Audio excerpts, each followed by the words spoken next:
देखते हैं किस तरीके से करंट अफेयर को हम ट्रेडिशनल जीके के साथ मर्ज करके पढ़ते हैं। ट्रेडिशनल जीके हम रेगुलर में जो जीके पढ़ते हैं उसको ट्रेडिशनल जीके कहते हैं, लेकिन लोगों को, बच्चों को ये लगता है कि जो करंट अफेयर है वो बहुत डिफिकल्ट है। वो डिफिकल्ट एक्चुअल में होता नहीं है।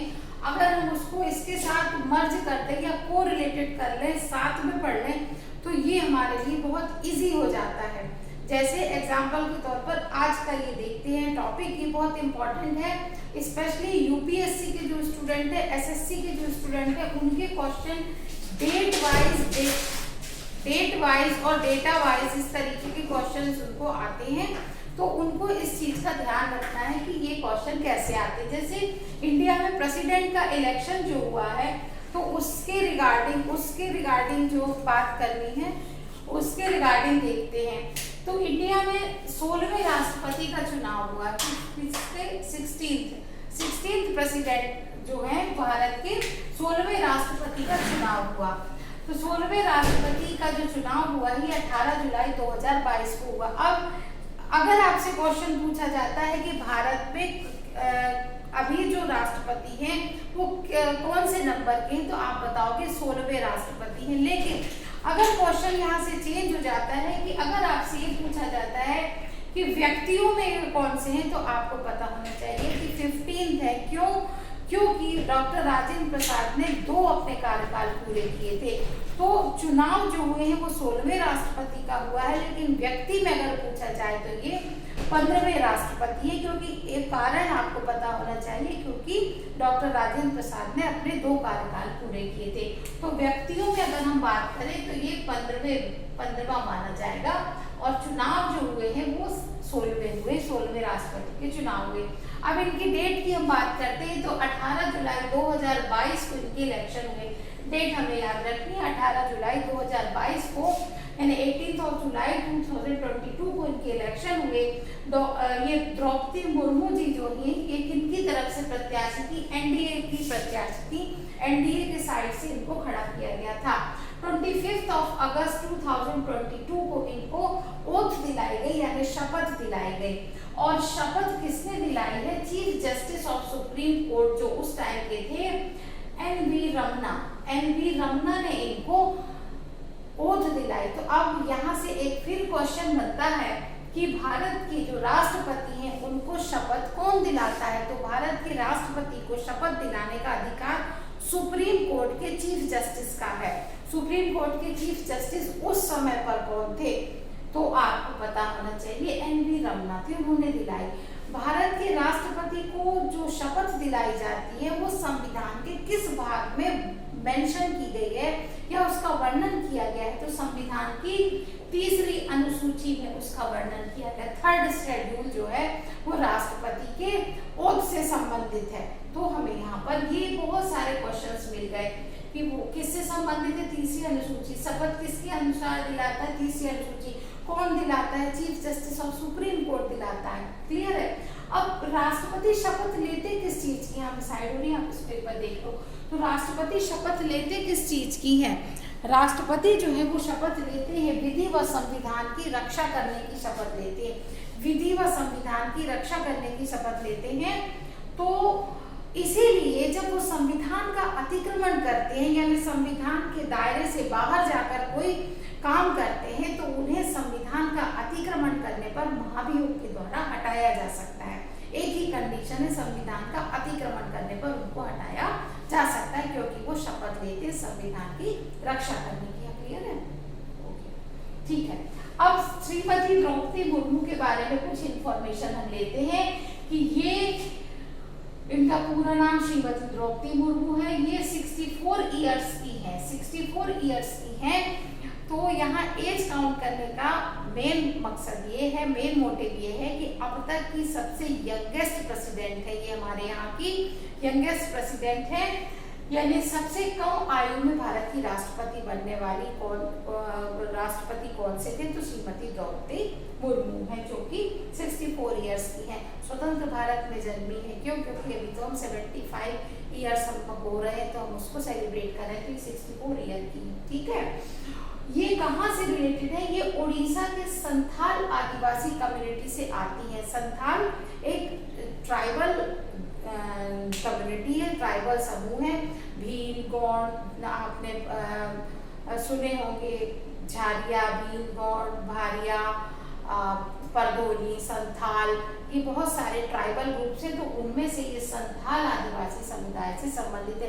अच्छा, ऐसे भी क्वेश्चन आ जाते हैं मैच द फॉलोइंग करने के लिए, तो उसमें अगर द्रौपदी मुर्मू जी का नाम है और दूसरी तरफ संथाल नाम है या दूसरी तरफ उड़ीसा है, तो आप फट से उसको मैच कर सकते हैं। ये भी एक क्वेश्चन का पैटर्न होता है। तो ये उस कम्युनिटी से आती है। 2000 में ये रायरंगपुर से विधानसभा के लिए निर्वाचित हुई थी।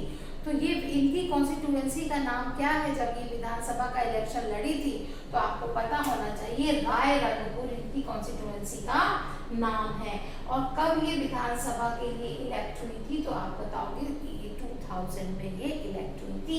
किस सीट से? रायरंगपुर से। अच्छा, हर स्टेट में बेस्ट एमएलए के लिए कुछ प्राइज फिक्स हैं जो रिनाउंड लोगों के नाम पर हैं। तो वहां पर बेस्ट एमएलए के अवार्ड का नाम है नीलकंठ अवार्ड। क्या नाम है? नीलकंठ अवार्ड। तो श्रीमती द्रौपदी मुर्मू जी को 2007 में, कब? 2007 में बेस्ट एमएलए का अवार्ड मिला था। बेस्ट एमएलए का अवार्ड मिला था जिसका नाम है नीलकंठ अवार्ड। क्या नाम है? नीलकंठ अवार्ड। ठीक है। 2014 से 21 तक ये झारखंड की गवर्नर भी रही। ये बहुत इंपॉर्टेंट क्वेश्चन है, क्योंकि नॉर्मली स्टूडेंट्स क्या सोचेंगे, अच्छा उड़ीसा है, इसमें से किस स्टेट की थी, तो फर्स्ट से उड़ीसा लगाकर आ जाओगे आप, ठीक। लेकिन ऐसा नहीं है, वो झारखंड की गवर्नर थी। कब से कब तक थी? 14 से 21 तक रही झारखंड की गवर्नर। अच्छा, अब इनके अगेंस्ट कौन खड़ा था इलेक्शन में प्रेसिडेंट के? तो यशवंत सिन्हा जी खड़े थे। इनके अगेंस्ट कौन खड़ा था? यशवंत सिन्हा जी खड़े थे। ठीक है। अब यशवंत सिन्हा जी को ऐसे कौन से स्टेट है जहां से एक भी वोट नहीं मिला? ये यूपीएससी में इस तरीके के क्वेश्चन बहुत आते हैं, तो अच्छे से इसको ध्यान रखिएगा कि वो कौन से स्टेट से जहां से उनको एक भी वोट नहीं मिला। तो आंध्र प्रदेश, नागालैंड और सिक्किम से यशवंत सिन्हा जी को एक भी वोट नहीं मिला था, खाता भी नहीं खुल पाए थे। ठीक है। कुल वैध मतों का कितना वोट मिला इनको? 64.3% वोट मिला है द्रौपदी मुर्मू जी को। कितना वोट मिला? 64.3। अब ये वैध मत, वैलिड वोट क्या होते हैं? देखो, कुछ लोग वोटिंग करने में कुछ मिस्टेक कर देते हैं, 2 लोगों पे एक साथ टिक लगा लेते हैं, कुछ जो गलतियां हो जाती है, मिस्टेक हो जाती है, वो इनवैलिड हो जाता है उनका वोट।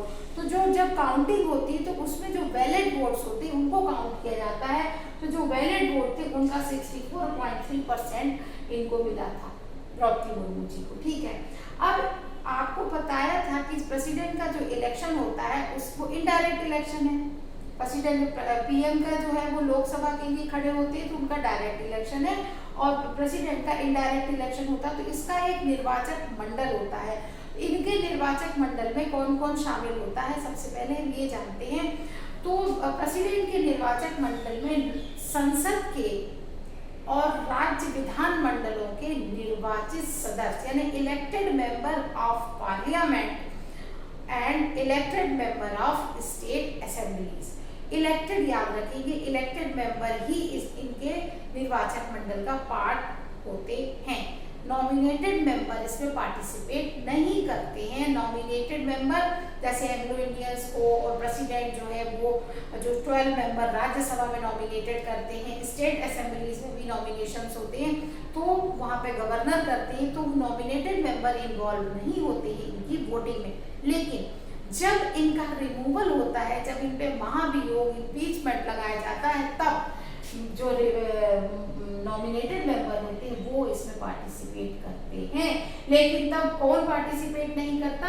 स्टेट असेंबली यानी राज्य के जो मेंबर होते हैं वो इसमें पार्टिसिपेट रिमूवल में नहीं करते, इनको हटाने में शामिल नहीं होते हैं और मनोनीत सदस्य शामिल होते हैं। तो इनके निर्वाचक मंडल में 540 जो मेंबर ऑफ पार्लियामेंट थे और 2284 जो थे वो एमएलएस थे।